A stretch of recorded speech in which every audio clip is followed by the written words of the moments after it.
Hello class, कैसे हैं आप सभी लोग। आशा करती हूँ कि सभी लोग बहुत ही अच्छे होंगे, जबरदस्त होंगे और मेरे वीडियोस के साथ साथ अपनी तैयारी बहुत अच्छे तरीके से कर रहे होंगे। तो जैसा कि आप सभी लोग जानते हैं कि हम लोग 8 PYQ कर चुके हैं और ये लास्ट इसके बाद में एक और लास्ट बचेगा।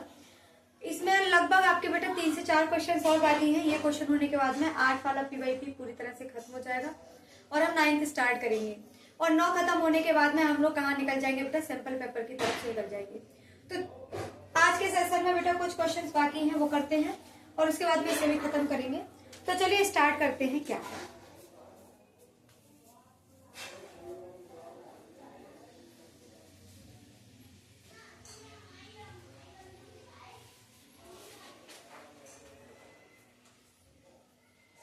क्वेश्चन हमें गिवन है बेटा, 5/x-1 प्लस 1/y-2 बराबर है 2।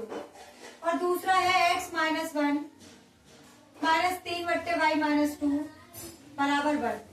x और y की वैल्यू ज्ञात करनी है। तो सबसे पहले वीडियो को पॉज करना है आप लोगों को और इसे करने की कोशिश करनी है। बाकी तो मैं करा ही रही हूँ, ठीक है। तो देखिए, सबसे पहले हम क्या करेंगे, हम ये देखेंगे कि x-1 यहाँ भी है और यहाँ भी है, y-2 यहाँ भी है और यहाँ भी है। तो हम क्या करेंगे, इनको लेट कर लेते हैं। लेट माना x-1 बराबर a है और y-2 बराबर b है। अब बेटा जहां जहां आपको x-1 दिखे वहां a रख दीजिए, y-2 दिखे वहां b रख दीजिए। तो चलिए उठाती हूँ इक्वेशन 1 और इक्वेशन 2। तो इक्वेशन 1 5/a प्लस 1/b बराबर 2। क्या ले लेंगे बेटा, एलसीएम। 5b प्लस a बराबर होगा 2 के। तो 5b प्लस a बराबर हो जाएगा 2ab। बेटा ये इक्वेशन बनती है हमारी तीसरी। अब बेटा इसे सॉल्व करते हैं। 6/a माइनस 3/b बराबर होगा 1। एलसीएम ले लीजिए ab। 6b माइनस 3a बराबर 1। तो बेटा हमारा क्या बन जाएगा, 6b माइनस 3a बराबर ab। बेटा ये इक्वेशन नंबर 4। यहां तक उतार लीजिए। अगर यहां तक समझ में आ गया है तो फिर इससे आगे बढ़ते हैं।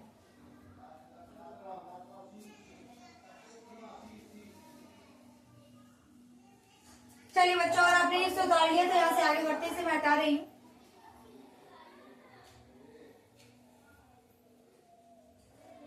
अब हम लेंगे बेटा इक्वेशन 3 और इक्वेशन 4 से।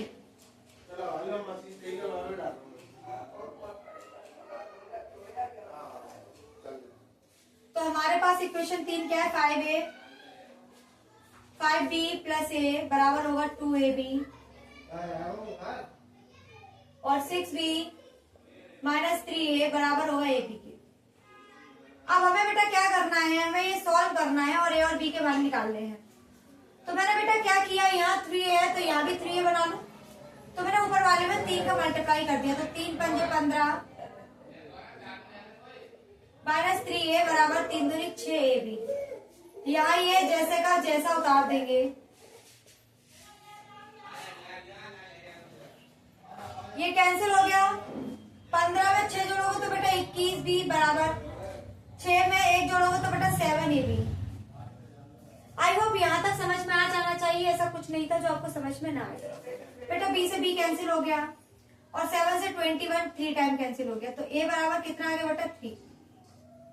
हमारे पास a की वैल्यू निकल आई है। अब a का मान इनमें से किसी एक में रख देंगे और b की वैल्यू निकाल लेंगे। तो बेटा करिए पुट। a का मान समीकरण 3 में रखने पर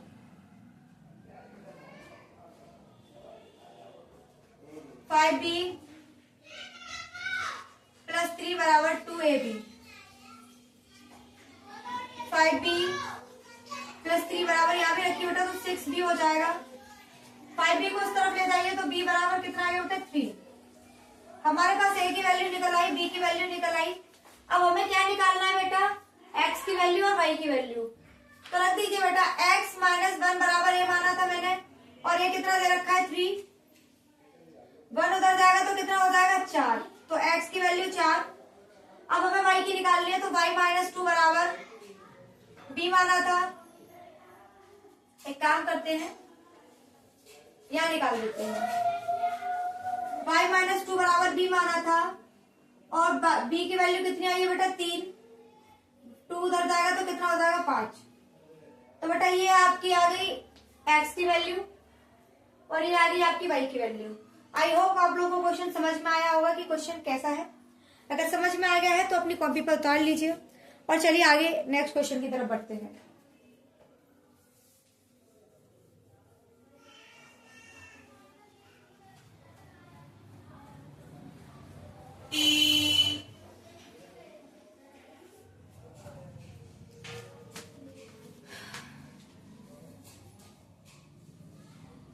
क्वेश्चन है बेटा कोसेक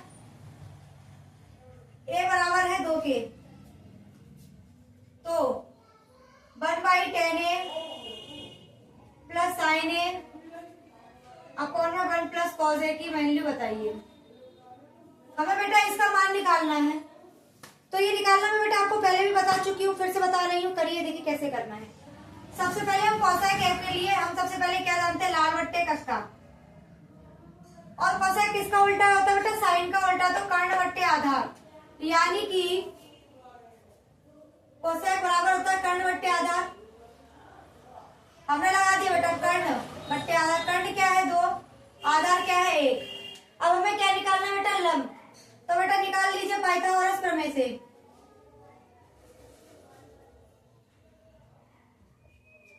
तो x मान लिया मैंने इसे, लंब का वर्ग प्लस आधार का वर्ग बराबर कर्ण का वर्ग,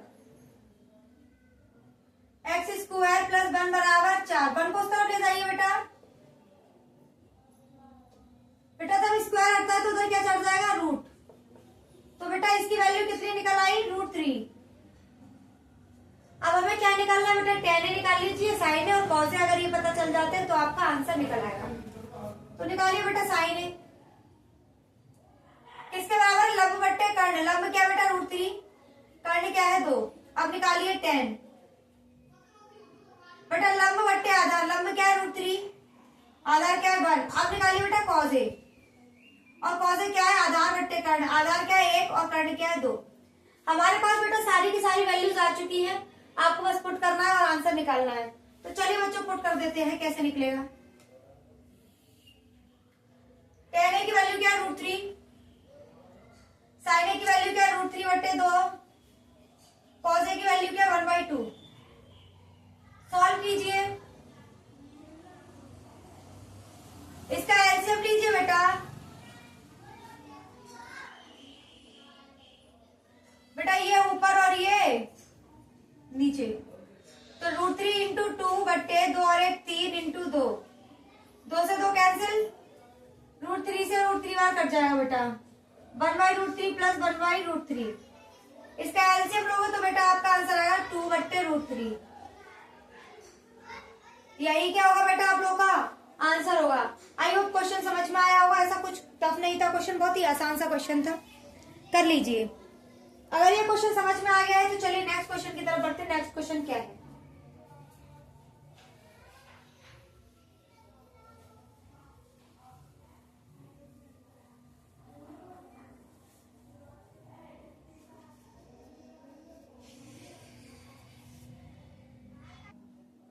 तो बच्चों आप लोगों को बोर्ड पर एक क्वेश्चन लिखा हुआ दिख रहा होगा।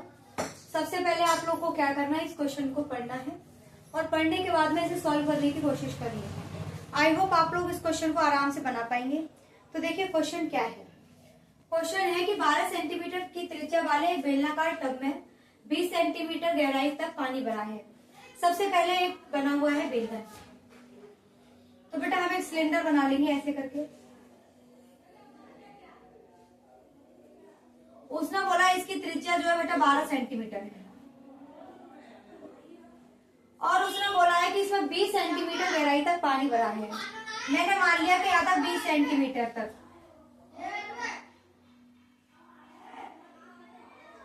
बीस सेंटीमीटर तक इसमें क्या भरा हुआ है बेटा, पानी भरा हुआ है।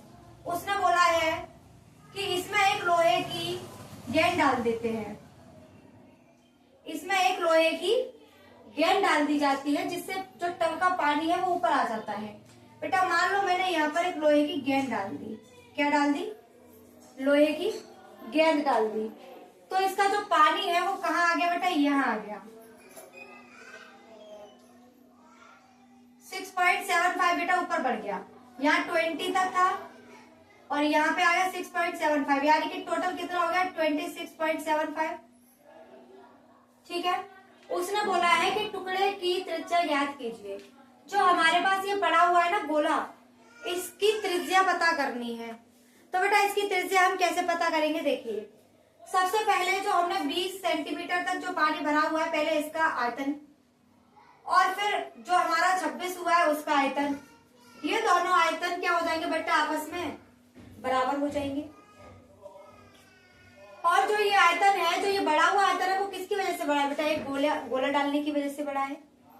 तो देखिए क्या कर रहा है हमारा, जो हमारा मान लो मैंने इसको B1 मान लिया, जो 20 सेंटीमीटर वाले तक है वहां तक क्यों मैंने B1 आयतन मान लिया, तो 26.75 तक है उसे मैंने B2 मान लिया, और टोटल इसका क्या लगा देंगे बेटा, इसका गोले का आयतन लगा देंगे। तो बेटा जो हमारा ये जो 26.75 है वो 20 सेंटीमीटर है, वो इसके और इस दोनों के क्या हो जाएगा, टोटल के बराबर हो जाएगा। क्या हो जाएगा, बराबर हो जाएगा। तो चलिए करिए कैसे करेंगे। देखिए जो हमारा B3 है वो बराबर हो जाएगा B1 प्लस इसमें डाला हुआ गोला, तो गोले का आयतन। तो B3 के लिए क्या लगाएंगे बेटा हम लोग, B3 के लिए लगाएंगे 1/3।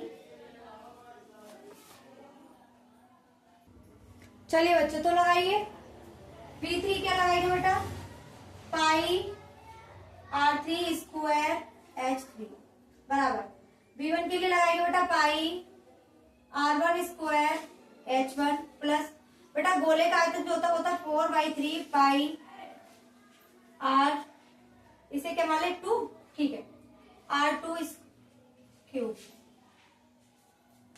यहां तक समझ में आ गया होगा आप लोगों को। तो यहां से आगे बढ़ते हैं। अब क्या करना है बेटा, हमें ये निकालनी है, इन सबको पुट कर लेंगे।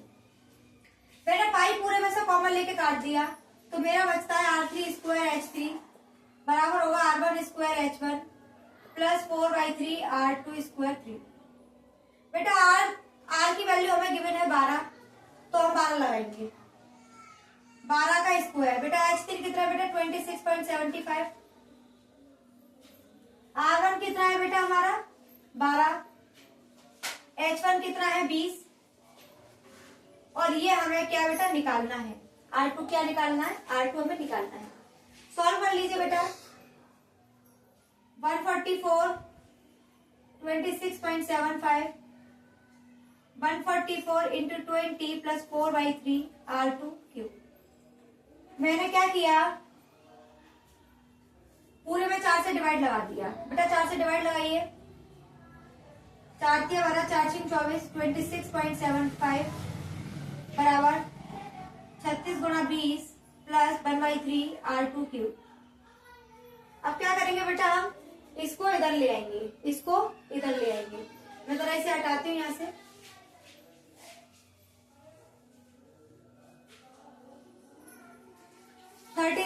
इंटू 26.75 में से बेटा इसे घटा देंगे, 36 मल्टीप्लाई 20 बराबर क्या बचेगा 1/3 R2 क्यूब।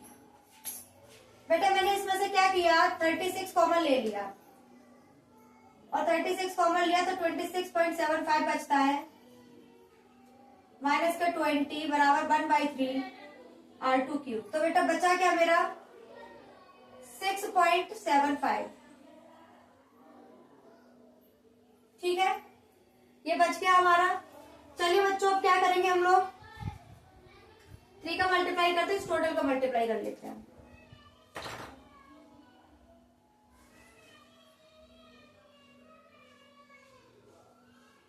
$20.25 R2 क्यूब, इसका मल्टीप्लाई करते हैं।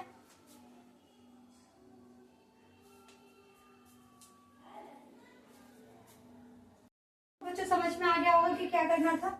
अब बेटा जब हम इसका मल्टीप्लाई करेंगे तो हमारा निकल कर आएगा 729 बराबर R2 क्यूब। अब बेटा क्यूब हटाएंगे तो इसके ऊपर क्या चार्ज आएगा, क्यूब रूट। अब बेटा 729 जो होता है वो किसका क्यूब होता है? 9 का क्यूब। इससे ये कैंसिल, तो R2 की वैल्यू कितनी निकल के आ गई? 9। तो यहाँ पर क्लियर होता है कि जो हमारा R2 का मान निकल के आया है वो कितना निकल के आया है? वो हमारा 9 निकल के आया है। तो बेटा जो गोले की त्रिज्या है वो कितनी है? 9 है।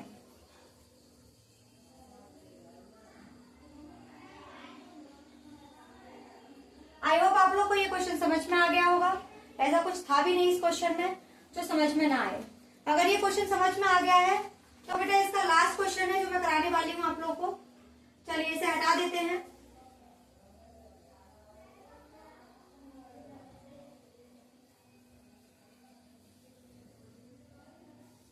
देखिए बेटा लास्ट क्वेश्चन क्या है? सिद्ध कीजिए कि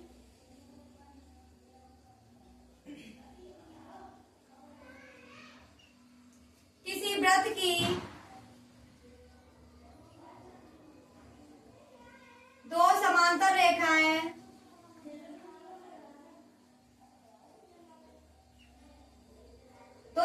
स्पर्श रेखाएं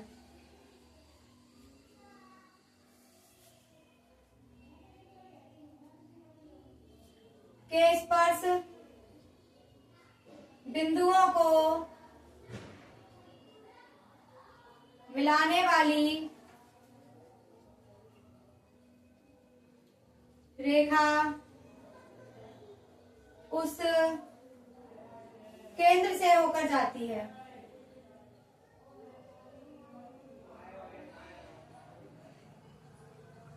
चलिए सॉल्व करते हैं।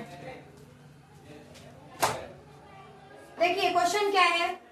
सिद्ध कीजिए कि किसी वृत्त की दो समांतर स्पर्श रेखाओं को स्पर्श बिंदुओं को मिलाने वाली रेखा उस केंद्र से होकर जाती है। तो बेटा सबसे पहले हमें बना लेना है एक सर्किल, और इसको दो रेखाएं हैं जो क्या कर रही है बेटा? स्पर्श कर रही है। क्या कर रही है? स्पर्श कर रही है। और उसने कहा है कि जो ये रेखा है ना, ये रेखा इसके केंद्र से होकर गुजर रही है। हमें यही प्रूफ करना है। तो मैंने क्या किया? A B C P Q R, इसे मैंने O मान लिया, इसे मैंने S मान लिया। बेटा ASB AC तथा PR दो स्पर्श रेखाएं हैं।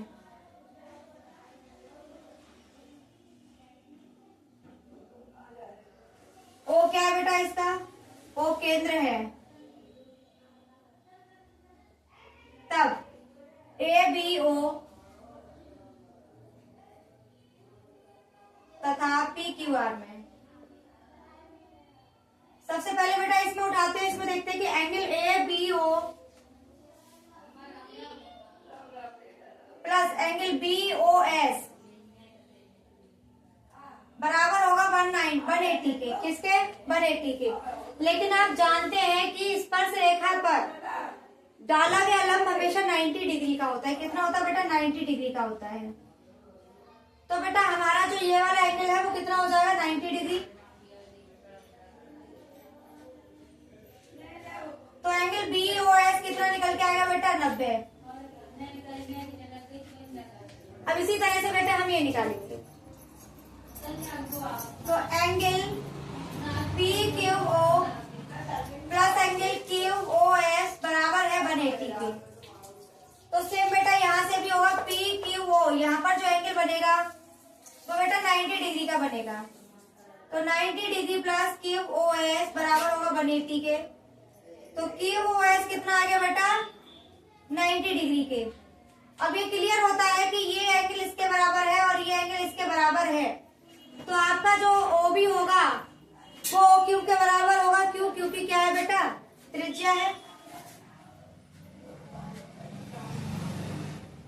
OB बराबर है OQ के। तो बेटा जो आपका OS है